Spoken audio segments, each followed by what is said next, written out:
Si tu passes le brevet cette année et que tu souhaites réviser efficacement l'épreuve de français, cette vidéo est faite pour toi.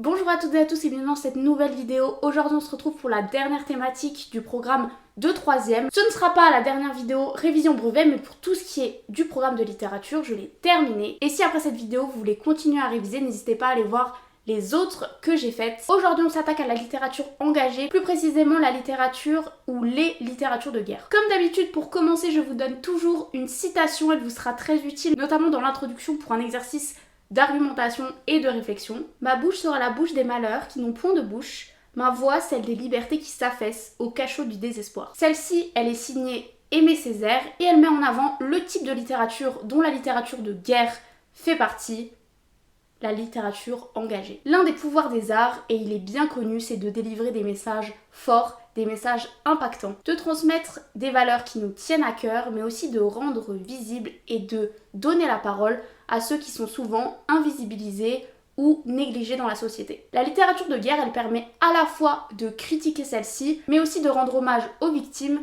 et d'appeler à un futur plus apaisé. Je vais te donner deux définitions qui vont être extrêmement utiles. Il s'agit de celle de la littérature engagée et du devoir de mémoire. Comme je l'ai dit, la littérature de guerre fait partie de la littérature engagée. La littérature engagée, qu'est-ce que c'est? Ce sont tout simplement des œuvres où l'auteur ou l'autrice prend parti pour condamner une idée ou la défendre. Quant au devoir de mémoire, elle est l'obligation morale de produire, de créer ou de transmettre des témoignages des événements du passé. Ça peut évidemment se faire par les arts, par la littérature, mais aussi par toutes sortes de commémorations ou d'hommages. En somme, la littérature engagée et la littérature de guerre fait partie intégrante du devoir de mémoire qui concerne tout le monde, que ce soit les États, des groupes de personnes spécifiques ou des individus. Je pense que je n'ai pas besoin de passer 3 heures à vous donner des caractéristiques de la littérature de guerre. Vous n'aurez pas trop de mal à les identifier. Maintenant, je vais vous donner quelques questions à garder en tête quand vous analysez ce type d'œuvre. Premièrement, dans quelle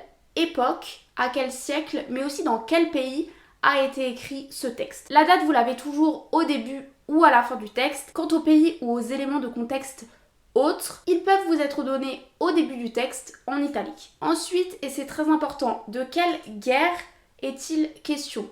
Est-ce qu'il s'agit de la Première Guerre mondiale, de la Seconde Guerre mondiale? La plupart du temps, c'est celles qui vont être mises en avant. Et c'est pas exclu qu'on vous parle d'autres types de conflits. Ensuite, de quel point de vue est racontée la guerre? Celui de soldats, celui de civils. Ensuite, quels aspects de la guerre sont particulièrement critiqués? Pour finir, quelle est la tonalité du texte? Est-ce qu'elle est plutôt satirique, donc on va tourner en ridicule la guerre pour la dénoncer, ou alors est-ce qu'elle est ironique ou tragique? Je suis sûre que tu avais en classe beaucoup d'exemples d'œuvres qui traitent de la guerre, mais je vais te donner ici 3 œuvres que j'ai choisies et que je vais un petit peu t'expliquer et te décortiquer. En premier, on a un texte de Victor Hugo, je pense que tu le connais, c'est celui qui a écrit Les Misérables ou Notre-Dame de Paris, mais là on va parler d'un autre texte qui est L'année terrible. Victor Hugo, c'est l'un des auteurs les plus connus de la littérature française. Il a écrit dans beaucoup de genres littéraires, le roman, le théâtre, mais aussi la poésie, et c'est celui-là dont on va parler. L'année terrible, c'est un recueil de poèmes qui a été publié en 1872 et qui a pour thème principal la guerre.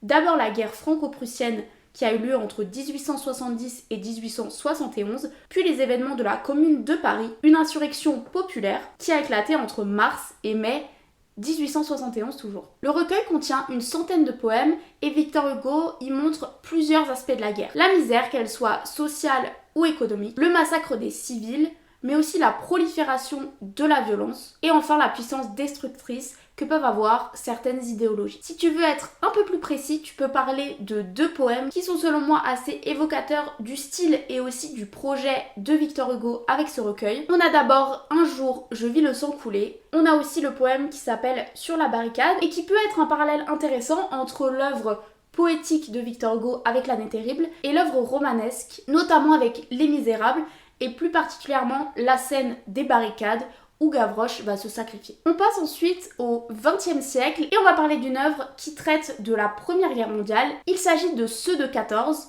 de Maurice Genevoix. C'est une compilation de 5 témoignages que Maurice Genevoix a écrit lui-même lorsqu'il était au front pendant la Première Guerre mondiale. Il utilise l'écriture comme un échappatoire et une thérapie à cet épisode qui a été extrêmement traumatisant pour lui, évidemment. Ce qui est intéressant, c'est que lui-même ne considérait pas ses œuvres comme des œuvres littéraires, mais plutôt comme des témoignages et des documentaires. Pour un petit peu de contextualisation, Maurice Genevoix, il est au front entre 1914, le début de la guerre, et 1915. Il va devoir le quitter suite à de lourdes blessures par balle. Il tente ensuite de faire publier ses témoignages pour provoquer une prise de conscience sur l'atrocité de ce qu'on appelle la Grande Guerre. Il veut montrer concrètement aux civils qui sont restés loin du front ce qu'il s'y déroule. Il subit malheureusement de la censure, on refuse de publier ses textes parce qu'ils pourraient être trop compromettants et il n'arrivera à publier ses témoignages qu'à la fin de la guerre en 1918. Troisième exemple, et pour terminer, une œuvre théâtrale maintenant. Il s'agit de la pièce Antigone de Jean Anouilh. Cette pièce, elle est jouée pour la première fois en 1944. La France est alors sous l'occupation allemande. Cette pièce est une réécriture par Jean Anouilh d'une des pièces les plus connues de Sophocle, Antigone. Je vous fais maintenant un petit résumé de la pièce. Après la mort de son frère, Antigone souhaite enterrer son frère et lui offrir une sépulture décente. C'est-à-dire de pouvoir l'enterrer selon les rites religieux de l'époque, c'est-à-dire de la Grèce antique. Mais son cadavre a été laissé tel quel à l'extérieur, sur ordre de Créon, qui est à la fois l'oncle d'Antigone, mais aussi le roi. Antigone va absolument enterrer son frère, mais Créon lui interdit de le faire. Elle défie alors son autorité et recouvre son frère partiellement de terre. Elle est alors condamnée pour haute trahison et finit emmurée vivante. Cette pièce, c'est une réécriture d'un mythe antique, mais qui a une résonance toute particulière pendant l'époque de la Seconde Guerre mondiale. Elle propose une réflexion intéressante sur la notion de devoir, de morale, mais aussi de justice. Jean Anouilh explique à ce sujet: l'Antigone de Sophocle, lue et relue, et que je connaissais par cœur depuis toujours, a été un choc soudain pour moi pendant la guerre. Je l'ai réécrite à ma façon, avec la résonance de la tragédie que nous étions en train de vivre. Comme je vous l'ai dit, elle a été représentée seulement une fois pendant la guerre. Elle a ensuite été censurée, mais réhabilitée après. Cet exemple est très intéressant parce qu'il montre que des personnages et des mythes anciens peuvent avoir une résonance encore à l'époque actuelle. Antigone, par son courage, par sa bravoure, devient pendant la Seconde Guerre mondiale un personnage exemplaire et une figure inspirante de résistance envers l'autorité. Bien que les exemples tirés de la littérature soient les plus importants, il faut aussi que tu montres au jury que ta culture est plus vaste que ça. Et pour ça, je te conseille de citer dans ton développement ou dans ta conclusion d'autres arts, d'autres types d'œuvres qui peuvent aborder la thématique de la guerre. Comme c'est souvent le cas, je vais vous parler de cinéma. Il y a énormément de films qui parlent de la guerre, je pense que tu en connais. Moi j'ai décidé de vous parler de La vie des autres. C'est un film très intéressant puisqu'il parle de la guerre froide. Le film est allemand et il est sorti en 2006. Il a gagné notamment l'Oscar du meilleur film étranger et il offre une vision beaucoup plus psychologique de la guerre. Pour vous raconter rapidement,